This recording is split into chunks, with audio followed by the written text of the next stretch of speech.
My fiance dumped me for his rich boss's daughter. A year later, I bought their company. My name is Nora, and this is how I turned heartbreak into ownership. I'll never forget the cold sting of that morning. I stood outside the glass high-rise, the company logo glimmering above me, Kane Enterprises. Just seeing that name used to make my chest tighten, but that day, it made me smile. I held the acquisition contract in my hand, feeling the paper press softly against my palm. The same company that once broke my heart was now mine. I whispered under my breath, 1 year ago, this company tore my life apart. Today, it belongs to me. I walked through those glass doors, my heels clicking on the marble floor. The same sound I used to hear when I followed Ethan, my ex-fiancé, up to the office for lunch dates. Back then, I was the quiet, supportive one. I believed love meant patience, even when it hurt. I believed loyalty would protect me. I was wrong. A year earlier, I was a simple girl with big dreams. I worked as a software engineer in that same company, spending late nights debugging code and chasing impossible deadlines. Ethan worked there too, in the sales department. We met during a company retreat, sitting beside each other at a team dinner. He was charming, funny, and had that smile that could melt frustration away. We were young, broke, and full of plans. We dreamed of getting married, saving up for a small apartment, maybe even starting something of our own someday. I used to look at him and think, we'll grow together. Everything seemed perfect, until Richard Kane, the CEO, introduced his daughter Clara. She had just returned from Stanford, beautiful and spoiled in a way that money made possible. She walked in like she owned the room, and in some ways, she did. Everyone looked at her like she was a golden ticket. She got the best projects, the best attention, the best treatment. And slowly, I noticed Ethan changing. At first, it was little things. Late meetings, new cologne, a sharper haircut. He told me it was all for work, that he wanted to impress the right people. I trusted him because love makes you believe the best even when your gut screams otherwise. I didn't see it coming. Then one Friday night, he came home quiet, distant. We were supposed to be finalizing our engagement party plans, guest list, venue, flowers, but he didn't say much. He stared at his phone all evening, replying to messages with small smiles he didn't think I noticed. My heart knew something was off, but I tried to hold on. The next morning, the message came. Short, cold, heartless. I think we want different lives. Clara and I are in love. No explanation, no apology, no conversation. Just that text, like our years together meant nothing. I called, he didn't answer. I texted, no reply. By Monday, the entire office knew. I became the subject of whispers and pitiful glances. The same colleagues who used to admire our relationship avoided eye contact. Within weeks, photos of Ethan and Clara on vacation in Italy surfaced online, smiling with her father, the CEO, like they were one big happy family. And me? I was quietly pushed out of the company under something they called a department restructure. They said my role was redundant. What they meant was that I didn't fit their story anymore. I packed my few belongings into 2 small boxes and left Chicago. I remember sitting on the train to Austin, staring out the window as the city disappeared behind me. My heart felt empty. I didn't cry. I was past tears. All I could think was, I gave everything and they threw me away. But pain has a way of planting seeds you don't see yet. When I got to Austin, my friend Mia offered me a job at a small startup she co-founded. It was a struggling fintech company, messy systems, half-finished projects, and a handful of tired employees working out of a shared space. I didn't care. I just needed to feel useful again. At first, I was quiet, still broken, still healing, but work became my therapy. I started staying late, fixing bugs no one else wanted to touch, designing new features, and suggesting changes that could actually help users. Mia noticed. Within months, our user numbers began to rise. Our products started gaining traction. Investors who once ignored us began asking questions. It felt strange, like watching color slowly return to my life. One night, Mia and I were reviewing our metrics when she said, "You know, Nora, you have a gift. You don't just code, you build bridges between people and systems. You should own that." Her words stuck. I decided I would never again build something for someone else to steal. So when a major VC firm approached us with an acquisition offer for our tech, I negotiated equity and secured a co-founder position for our new company, Paysure Technologies. It was my rebirth. Paysure grew faster than we expected. For the first time, I had a team that respected me, people who listened, who valued my ideas. I went from being the quiet girl in the corner to the one leading meetings, pitching to investors, and shaping the product's vision. Then one afternoon at a tech conference in San Francisco, I saw it. Across the hall, in bold white letters on a fading blue banner, Kane Enterprises. My heart skipped. For a moment, I froze. But then I noticed something new. Their booth was nearly empty. Their staff looked restless, uncomfortable. Gone was the confident energy I remembered. Whispers floated through the crowd, rumors of mismanagement, of deals gone wrong, of leadership fights. Someone behind me said, "You know Kane Enterprises? They're in serious trouble. CEO made bad investments and his son-in-law is useless in sales." Son-in-law? Ethan. I turned slightly and saw him across the hall, older, heavier, less polished. Clara stood beside him, glued to her phone, barely acknowledging his presence. They looked miserable. For a moment I almost felt pity. Almost. But instead I smiled. Not out of arrogance, but peace. Because I realized I didn't want to hurt them. I wanted to outgrow them. Still, fate has its own sense of humor. A few months later, news broke that Kane Enterprises was filing for bankruptcy. My team at Paysure had just closed a partnership with a private equity group, a group that specialized in acquiring distressed assets. When the Kane deal came up, I saw an opportunity I couldn't ignore. I didn't tell anyone the history. To my partners, it was just a smart acquisition, but deep down, I knew this was the final chapter of a story I didn't start. But I was going to finish with grace. When the deal went through, I flew back to Chicago. I hadn't been there since the day I left with those 2 boxes. As the car drove past the old coffee shop Ethan and I used to visit, the memories hit, but they didn't hurt anymore. I wasn't that broken girl anymore. I arrived at the building early. The receptionist, a new face, smiled politely and said, "The board is waiting for you, Miss Harper." Miss Harper. Not Nora, the girl they pitied. Not Ethan's ex. Miss Harper, the new owner.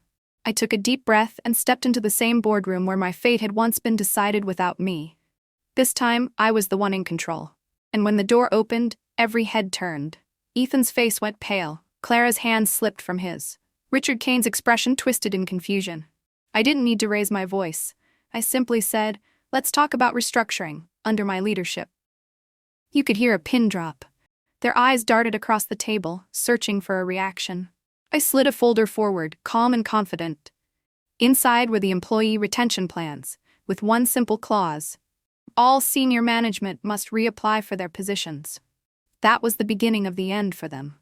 Ethan tried to speak, stuttering something about misunderstanding.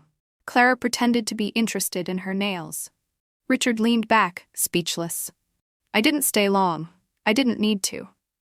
The point was made, and that was how I bought the company that once fired me. Ethan's mouth opened like he wanted to say something, but nothing came out. I could see the shock in his eyes. The same eyes that once looked at me with love and later with pity. Now they only held regret.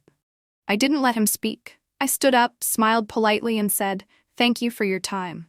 The paperwork is already in motion. You'll hear from HR soon." As I walked out of that room, I felt taller than I ever had in my life. Not because I owned a company, but because I owned myself again. The pain they caused had turned into power, and it showed in the way I carried myself. I didn't rush. I didn't look back. Every step felt like closure under my heels. Outside the boardroom, one of the secretaries, an older woman who'd worked there for years, stopped me. She looked nervous but kind. Sorry, Miss Harper," she said softly. "I just wanted to say, congratulations. We heard what happened before you left, and many of us were sorry. You deserved better." I smiled and placed my hand gently on hers. "Thank you," I said. "Better found me eventually." She laughed quietly, and for a second it felt like a full circle moment. The whispers that once followed me in shame now followed me in admiration. Over the next few weeks, the story spread like wildfire through the corporate world. Blogs wrote headlines like, "Woman buys former employer after being fired unfairly." LinkedIn buzzed with posts about resilience and second chances. Some called it revenge. I called it balance. When the new leadership structure was announced, Ethan and Clara resigned quietly. No public statements, no dramatic farewells. They simply vanished from the company website overnight. Word got around that they tried starting their own firm, but without her father's backing and his influence gone, it never took off. They faded into the background, just like I once did. Life has a strange way of leveling the field. Meanwhile, I focused on rebuilding the heart of Kane Enterprises. The people who'd been ignored, overlooked, or undervalued. I met with every department, not as a boss, but as a fellow worker. I asked them what they needed, what frustrated them, and what could make their jobs better. Their surprise always made me smile. They weren't used to being heard. I kept many of the employees who'd been good to me and replaced only those who fed off favoritism. The company was renamed Pacer Innovations, merging with our existing tech firm under one strong brand. Within months, productivity improved. Clients returned. Investors who had once abandoned the sinking ship began calling again. I didn't do it to prove anything to Ethan or Clara. I did it because I wanted to build the kind of company that would have protected someone like me, the hardworking, quiet woman who only needed a fair chance. One afternoon, as I was reviewing the final rebranding materials, a familiar name appeared in my inbox. Ethan. My assistant hesitated before forwarding it, asking if I wanted to read it at all. I told her, "Forward it. Closure deserves to be read." His email was long, full of excuses dressed as apologies. He wrote about how things just happened, how he never meant to hurt me, how life turned out harder than he expected. He said he admired what I'd become and hoped I was happy. I stared at the screen for a long moment, then deleted it. No reply. No emotion. Just peace. Sometimes silence says everything. The following Friday, I visited the top floor, the one with the corner office that used to belong to Richard Kane. The city stretched endlessly through the glass walls, sunlight bouncing off the skyscrapers. It was beautiful. I sat at the desk, the same one where he once signed my termination letter, and for a moment I imagined him realizing that the girl he discarded was now sitting where he used to rule. I didn't gloat. I didn't dance around in triumph. I just breathed. Deeply, freely. The air smelled different up there.